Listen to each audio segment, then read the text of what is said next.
विश्व का नाम विश्व क्यों रखा गया है? कुछ और रख लेते।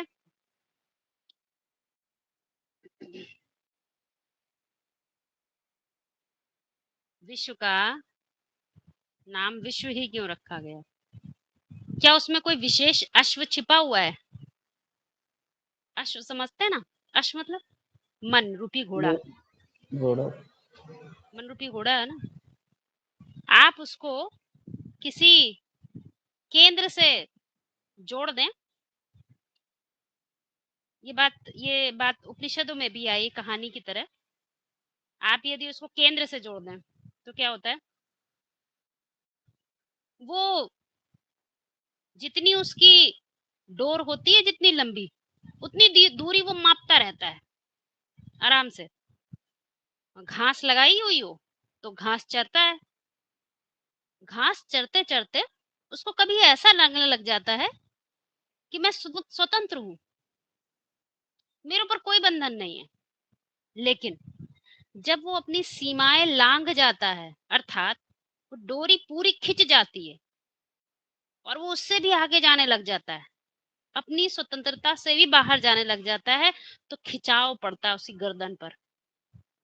बात समझिएगा, इस बात की कंसेप्ट छिपा है इस बात में। दबाव पड़ता है उसे गर्दन पर, जैसे लगता है उसे कोई उसको खींच रहा है। जब स्वतंत्रता मिली थी तब तो उसने नहीं कहा ईश्वर तुम्हारा धन्यवाद। लेकिन जब गर्दन पर जोर पड़ता है तो क्या कहता है? ईश्वर हमें परेशान कर रहा है, ईश्वर हमें दुख दे रहा है। ऐसे तो करते हैं।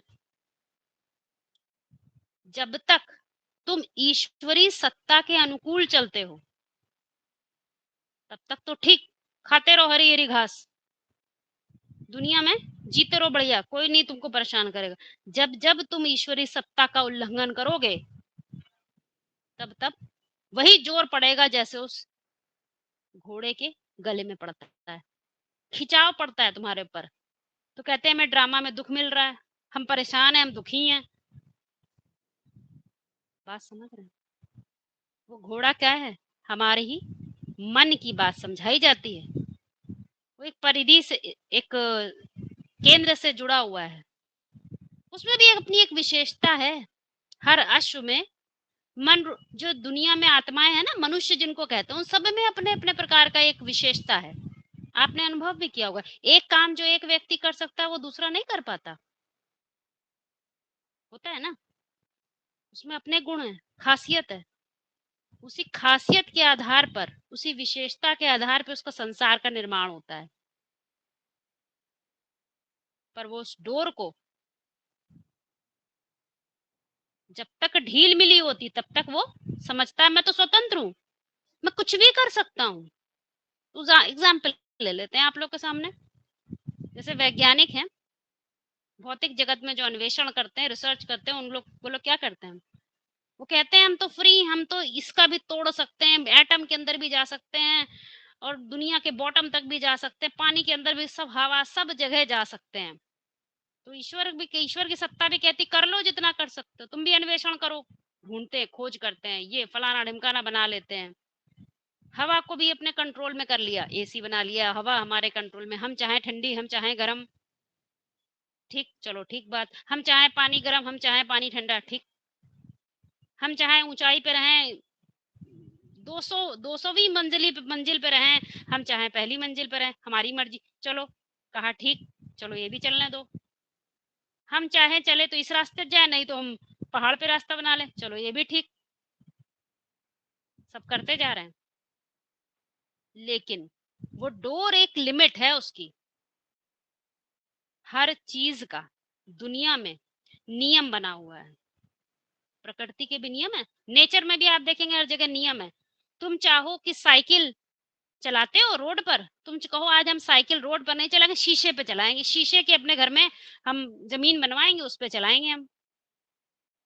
तो चलाओ, तुम्हारी मर्जी। फिर तुम गिरते हो, कहते हो अरे हमको चोट लग गई।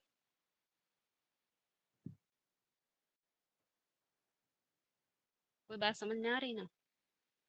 कोई कहता है अरे हम इतने से काम नहीं चलेगा, हम हवाई जहाज में बैठ गए, हम सब में बैठ गए, अब हम चंद्रमा पे जाएंगे। इतने से हमारा काम, हम चंद्रमा पे जाके रहेंगे, ये दुनिया सब खत्म होती हो तो खत्म हो जाए, हमें क्या चिंता, हम तो जा रहे हैं वहां रहने, इतना पैसा कमाएंगे हम जाके मून पे रहेंगे। तो क्या होता है, एक समय के बाद तुम्हारे अपने ही जो कर्म है तुम्हारे ऊपर उल्टे पड़ने लग जाते हैं। या तो तुम समेट लो, या तो फैलाए हुए संसार के सार को समझ कर लपेट लो उसको। पकड़ी होती है ना, मकड़ी क्या करती है, फैलाती है, लेकिन जाला समझ जाती, मेरा ही फैलाया समेट लेती है, ठीक बात। और नहीं होता तो क्या कहते हैं, वो उसमें उलझ जाएगा, इतना इतना उलझ जाएगा, इतना उलझ जाएगा, जब तक उसका अस्तित्व समाप्त नहीं होगा तब तक वो कभी भी उससे बाहर नहीं निकल सकता। इसके लिए मुरलियों में भी बोला गया है, मुक्ति, दुनिया में कहते हैं ना, मुक्त हो गए, चले गए वो, उनको मुक्ति हो गई, वो चले गए परम धाम, हमारे गुरुजी। ऐसा कुछ होता नहीं है। दो ही ऑप्शन है, या तो तुम यहीं रहते रहते समेट लो अपना संसार, तो तुम जीवन मुक्ति की ओर चले जाओगे, नहीं तो एक टाइम के बाद यही तुम्हारा बनाया हुआ मकड़ी का जाल तुम्हें खा जाएगा। तो समझाने के लिए विश्व नाम रखा गया, विशेष अश्व, घोड़ा, मन रूपी घोड़ा है वो, उसी ने संसार क्रिएट किया है। तुम्हारे विश्व की रचना है, कोई और नहीं करता। तुम्हारे विश्व की रचनाकार तुम हो, पालनकार तुम हो, तो उसका संहार करता भी तुम्हें ही बनना पड़ेगा। नहीं तो तीसरा काम कोई दूसरा करने आएगा क्या? यदि दूसरा करता है, तुम अपनी दुनिया का पुरानेपन का विनाश नहीं कर सकते हो, कोई दूसरा करता है तो क्या होता है, सत्ता दूसरे के हाथ में चली गई, क्योंकि सत्य तुमने धारण ही नहीं किया। जिसकी जो सत्य को समझेगा, सत्ता उसी के हाथ में रहेगी। मुरली में क्या कहते हैं, सत्ता किससे आती है, असत्य से आती है कि सत्य से आती है? सत्य से आती है। सत्य से आती है। असत्य की कोई सत्ता नहीं होती है, सत्य की सत्ता होती है। तो सत्य जब तुम बुद्धि में धारण करोगे, सत्ता तुम्हारे हाथ में रहेगी।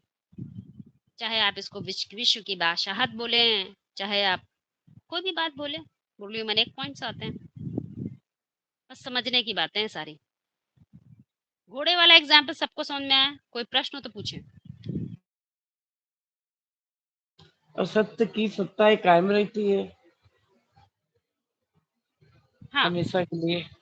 हाँ, सत्य की सत्ता रहती है, परंतु जब स्थिति गिरती है, मनुष्य की स्थिति जब गिरती है, तो क्या होता है, वो अहंकार में समझ लेता है मैं तो स्वतंत्र हूँ, मैं तो कुछ भी कर सकता हूँ। किसी कमजोर आदमी को देखेगा ना, चढ़ के बैठ जाता है उसके ऊपर। तो ये सब क्या होता है, अहंकार। तो सारा गलतियां अहंकार के कारण ही होती है।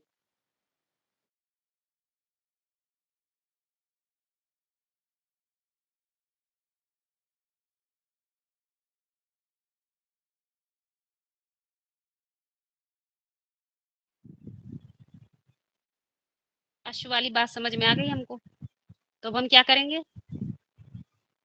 पहचान लेंगे, अश्व को कंट्रोल में रखना यही सीखेंगे। इंद्राणी परान्याहु, इंद्रियां बड़ी प्रबल हैं, इंद्रियों से प्रबल मन है, और मन से प्रबल बुद्धिमत्ता है तुम्हारी।